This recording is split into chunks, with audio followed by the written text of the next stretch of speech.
Cho, cho, cho, cho, cho, cho. There are so many energy vampires. I live to disappoint people. If you disrespect yourself, why would I respect you?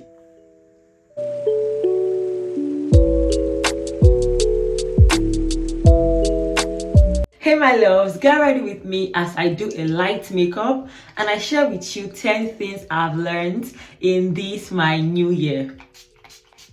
Now when I say new year, I literally mean new year because 2 days ago was my birthday.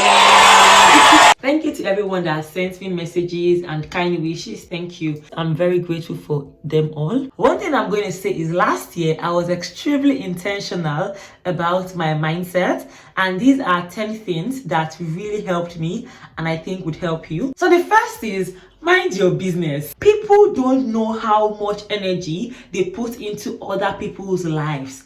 Learn to mind your own business.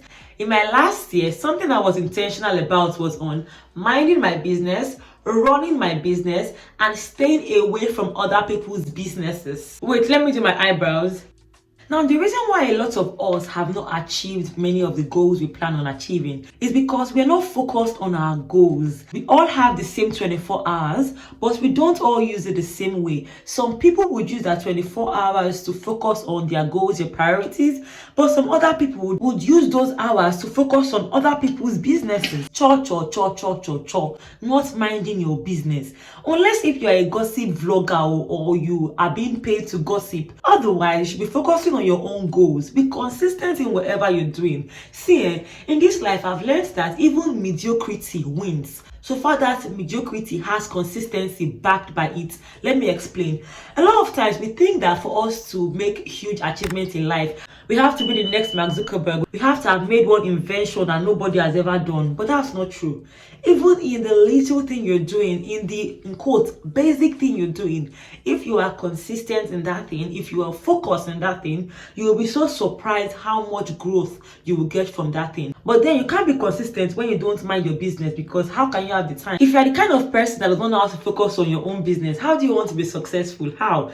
And that's something I learned last year. Last year, in occasions when people will bring some stupid gist to me, you will not even find me entertaining it, because I know that my time is my money. Like, my time is very valuable.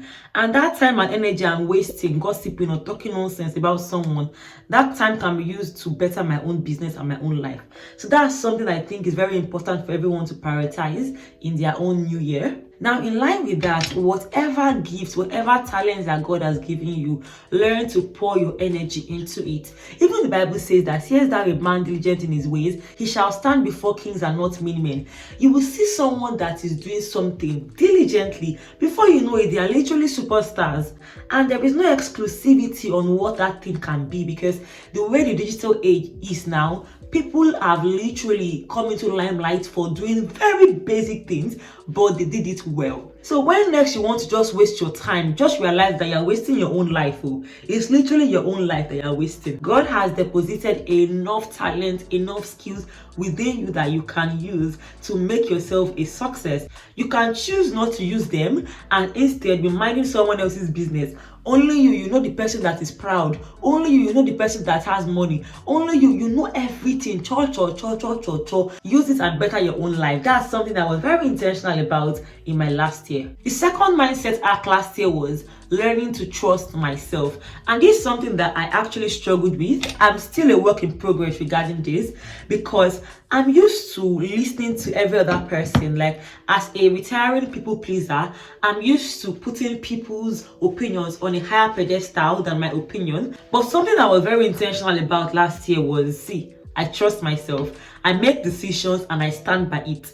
And does not mean that I always make the best decisions, because I'm human, I'm flawed. But the most important thing is that decision, it is me, it is myself. Like, I'm literally the one making that decision. So if it goes wrong, then no wahala. I own it to my full chest. Have you ever seen a situation where you made a decision, not because you actually made a decision, but someone else maybe advised you? At the end of the day, the decision turned out to be something very stupid. Like, you should never have listened to that person. You'd realize that you feel worse than if you were the one making that bad decision, because at least you will know that you listened to yourself, you trusted yourself. Unlike when you are listening to every Tom, Dick and Harry, because someone is maybe your friend, you feel their opinions about your life is higher than your own opinion about your life. Make it make sense. Now, obviously, there are times when you need people's opinions, or you need to get like a second opinion depending on the circumstance, or maybe depending on the person's expertise. For instance, maybe if you are married and you have a friend that is like a marriage counselor, you may care about their opinions about your marriage compared to someone else. So I get that sometimes people's opinions can matter. However, it's your life. Some of us are strangers, not just strangers, some of us are actually spectators in our own lives. Like, it is your life. Someone else is there running the show, telling you what to do. You're like a little puppet. They're telling you, oh yeah, go left. You don't even think, like, you don't even trust yourself enough to take a step back and think for yourself. Last year, I made a lot of decisions that I was the one that made it. There were times I just woke up, I just traveled. I did not even need to say, oh, should I go? It is my life. And yes, I don't downplay the place of accountability, but at the crux of whatever decisions you are making, remember, it is your life. Your parents have lived their lives. It's just like when maybe your parents are telling you, go and do this, go and do that. See, as much as yes, honor them, yes, like value people, but don't forget though, whose life is it? Your own life. Because when push comes to shove, you're an adult, unless if you are a child, unless if you have like mental impairment that you can't think for yourself. That's different. But if you are an adult, you can think. You are not a baby. Please learn to trust yourself more. Learn to validate yourself. And one way to trust yourself is by you making your own decisions. And that's something that I was very intentional about this year. Like, very intentional. I make my decisions and I stand knowing that it is I, Adaeze Osadebe, that made a decision. Now, the third thing I learned last year was, protect your energy. Hey, well, this one is not just last year. If you know me well, you would know that I don't joke with my energy. See, my circle, in short, I don't know why I'm calling it a circle, because they are not even enough to make up a full-blown circle. It's very minuscule, mainly because I do not joke about my energy. I know that my energy is my life force. So let me tell you, your energy is your life-giving force. Don't for a minute think that you are just ordinary. Your parents tried to have sex many times and it's you that came out. You're special. And because of that, your energy, just the fact that you are, is enough. Like, you don't need to be anything for you to be enough. And that energy should be guarded. It should be guarded.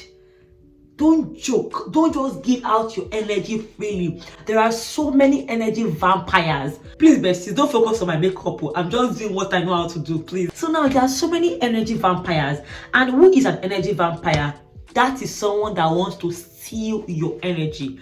Once your energy is stolen, I'm telling you, you're going to be so useless, very useless. I've made a video about energy management. You know, when we talk about productivity, we think it's about you working. It's about your energy. Have you noticed that when you are happy, everything just goes well for you? Like, the minute you are happy, things start working for you. When you are sad, everything, it gets worse. Let's say you are sad because of something. Before you know, you start having headache. You start having this. You now hear one bad news. I think these things, I don't know how it works, but I just know that that's something that is actually real. Your energy should be guarded at all costs. A lot of times, people project. Misery loves company. A miserable person would want you to join them in their misery. And that's something you should never allow. That's something that I do not allow. If someone comes to me and the person is giving me bad energy, my dear, juices amigo, because I'm leaving you. Call me a bad person, no wahala. But what I would not do is to put my energy like that to be played with. Last year, I was in my villain era. In fact, I hope this year I stay in that villain era. And when I say villain era, because obviously people like say, hey, I'm in this era, I'm in that era, and that's what I'm trying to do. I've been my villain era. And by villain era, I mean, see, I will do what I need to do to prioritize my peace and energy.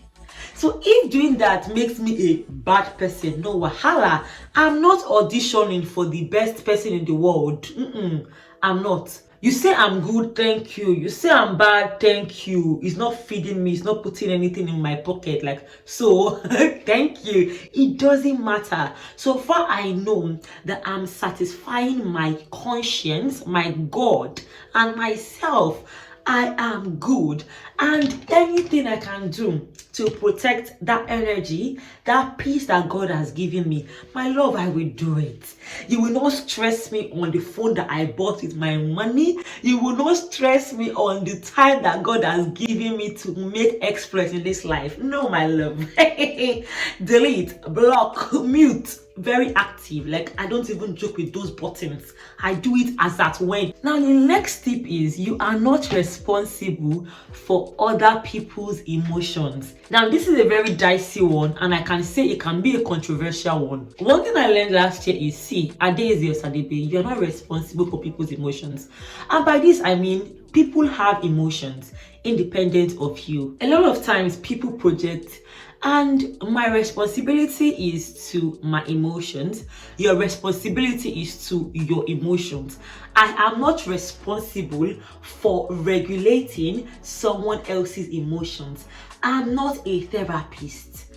Wait, let me finish this makeup. There might be a little change in the audio because I've changed location and I've changed devices, but let's continue. Now, thank God for therapy because it taught me that I'm not responsible for other people's emotions.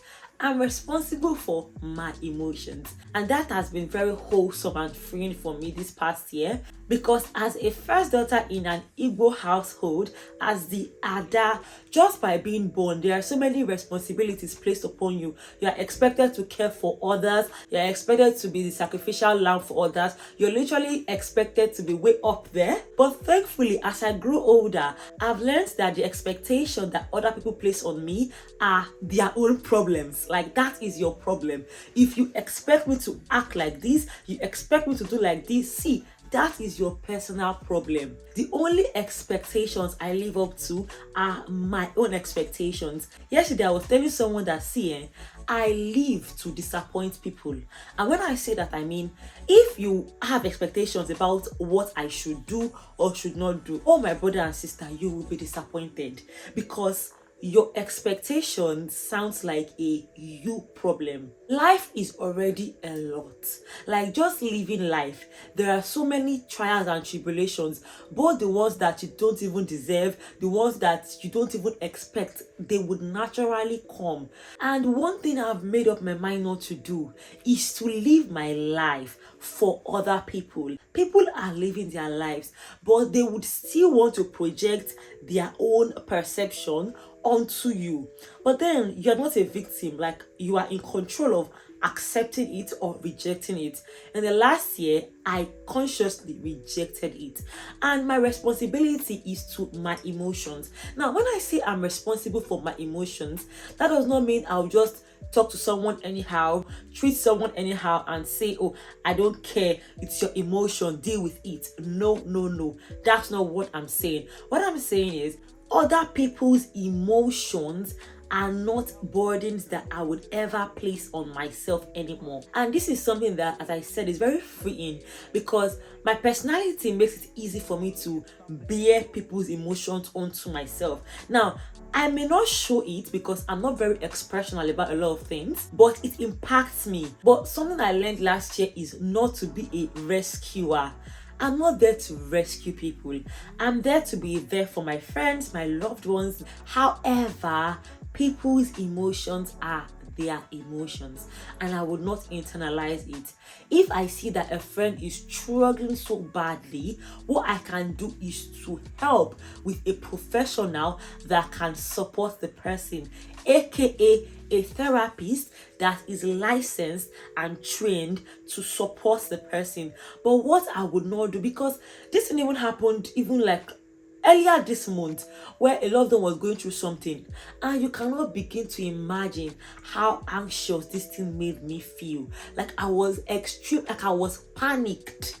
And the funny thing is that I was panicking for this person, but this person was not even panicking because I had taken on someone else's emotions, taken on someone else's burden as mine. And obviously, there's no way the person will not be impacted, but the way I was impacted, it was like literally mind-blowing. One thing I'm learning and still learning is people are in charge of their emotions.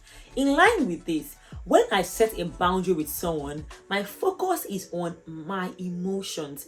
I can't be setting a boundary and be scared about how that person would feel about it. So far, I'm setting the boundary in a healthy manner and not just me doing something that is wrong. For instance, if someone touches my clothes, maybe someone touches me here and I don't like it, what I owe to myself and to them is by telling them, please don't touch my clothes next time. I do not like it. And that's it. Now, what is not my responsibility is, hey, how would they feel now? Oh, as I've told them now, oh, it will make them feel, this is my boundary.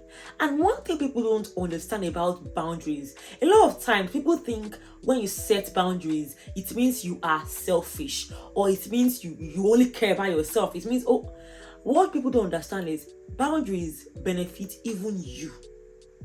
Because setting a boundary is a person's way of saying, I care about your relationship. I care about our relationship. And that's why I'm telling you that this thing you are doing is impacting me. And if you keep doing it, we would no longer have a relationship or a friendship. So I would like you to stop doing it. That's it. And when you set boundary with someone, you are also validating yourself because you're telling your inner child that, see, you have a right to have standards and follow through with that. That's something I learned last year. Before I go on, all these things are things that are personal to me, things that I learned last year. Now, to someone else, it could be you having a very different point of view, and that's okay. You can share it in the comment section. Now, the fifth thing was to embrace my individuality. Learn to embrace your individuality. If you look at our society nowadays, we are all copying each other. Like, we are all literally doing the same thing. Originality, authenticity is dead, like literally gone. We're all wearing the same kind of clothes. We're all doing the same. In fact, just go outside, you will see it's like everyone has a uniform, the same kind of clothes, the same kind of hairstyle, the same, like it's just the same.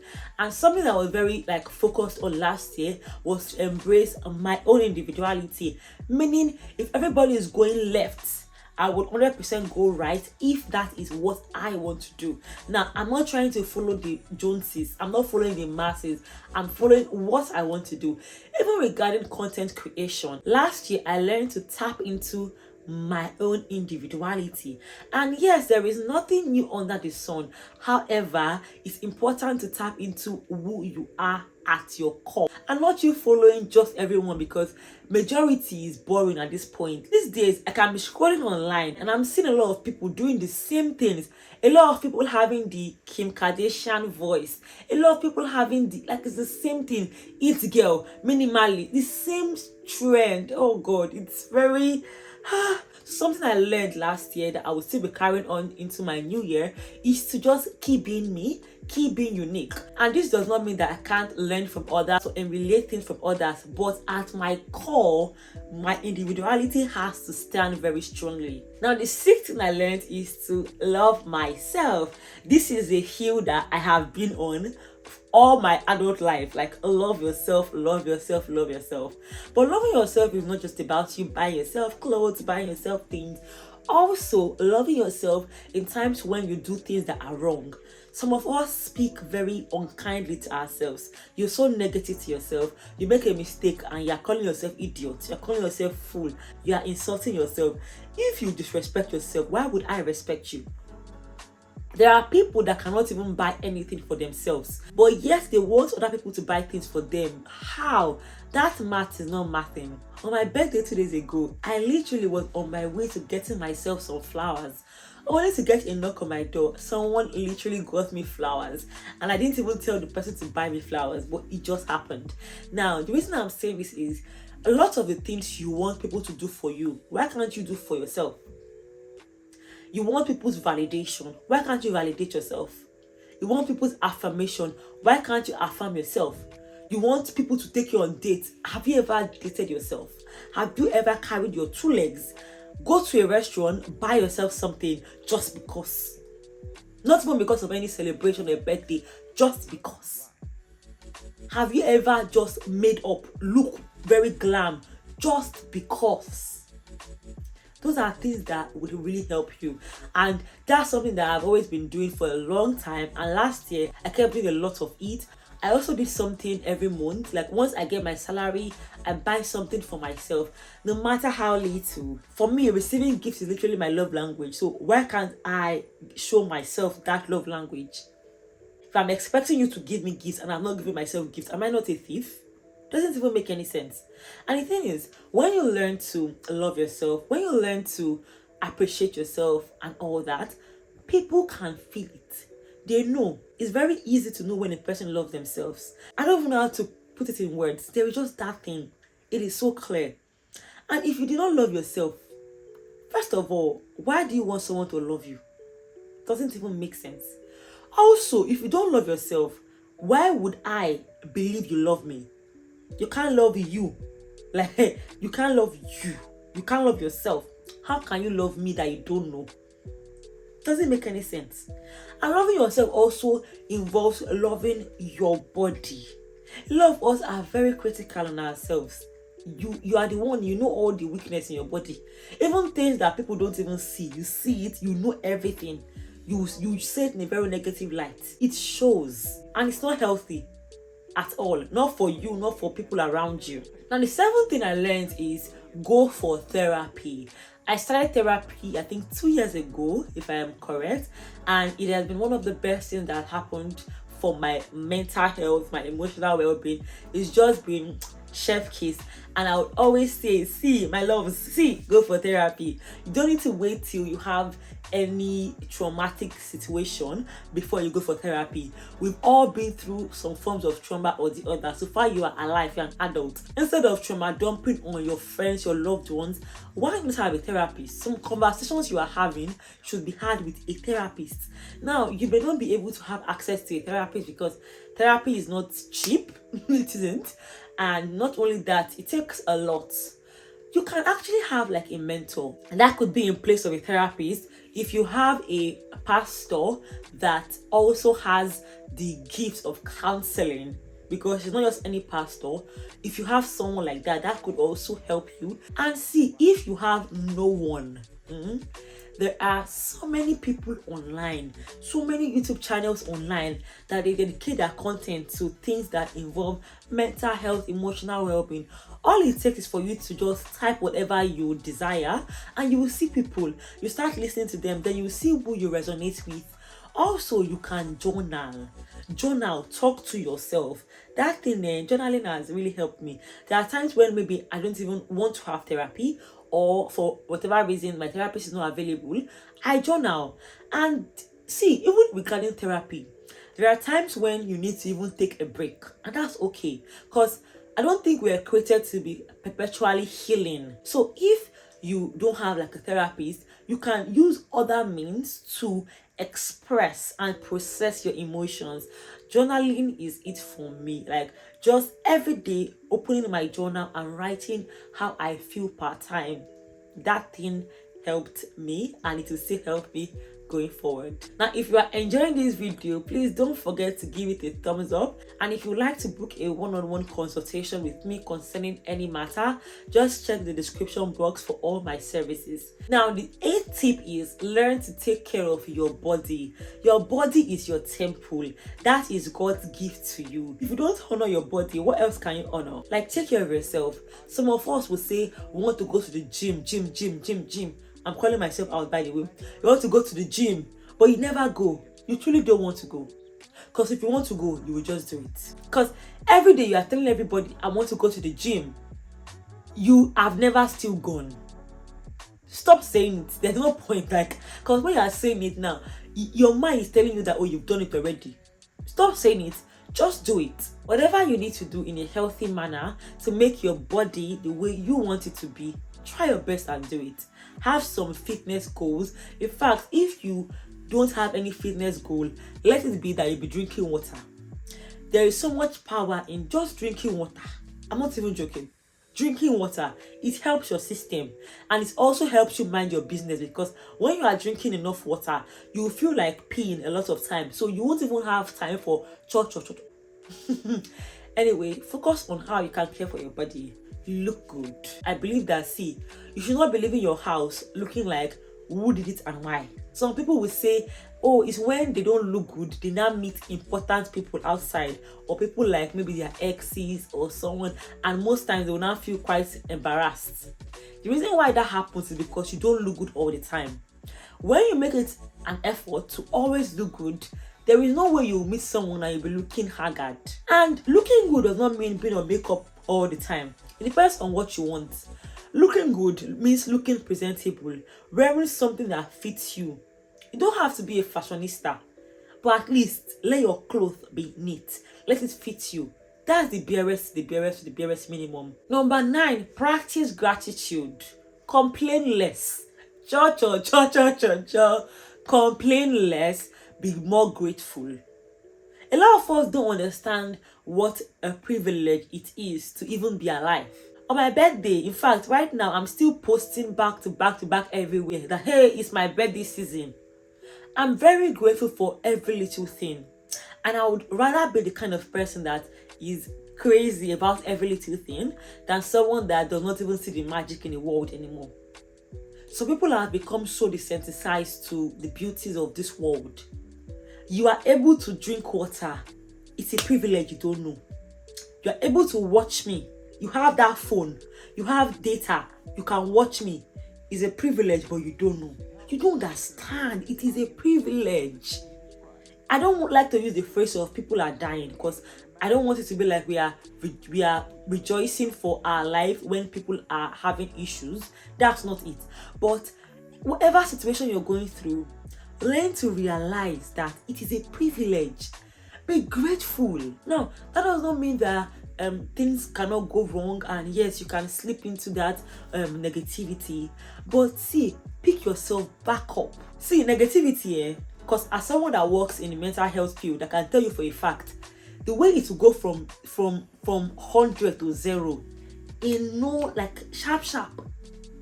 Before you know it, you are just bam. You complain, negative. Before you know it, you'll be putting off light, closing window, darkness, because depression has hooked you.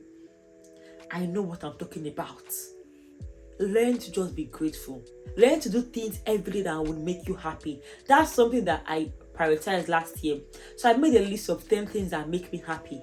And in a day, I do at least one. And things that make you happy may not be things that make me happy. For instance, something that makes me happy is practicing slow living. When I'm doing things slower paced, I feel happier.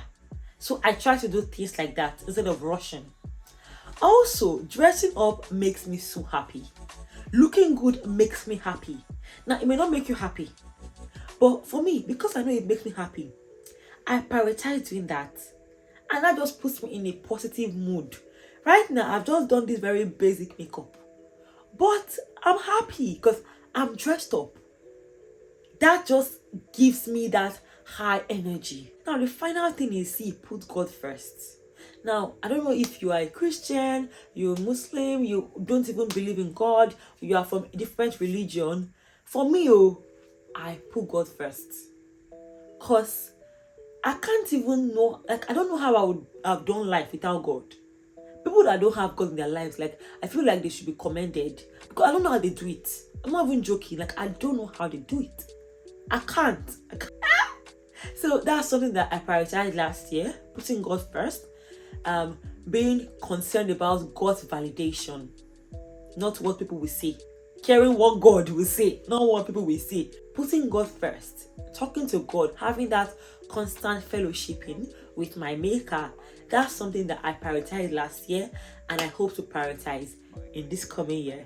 Now, my next video is going to be my birthday vlog where I show you how I spend my birthday week, or how I'm spending my birthday week. Right now, I'm on my way to the dentist because your girl's teeth is paining her. So hopefully I get a solution to that. But I hope you've been able to learn 1, 2, or 3 things from this video. If there is anything you would like to comment on that resonated with you, let me know in the comment section and I'll be sure to reply. Until then, stay blessed, remain happy, and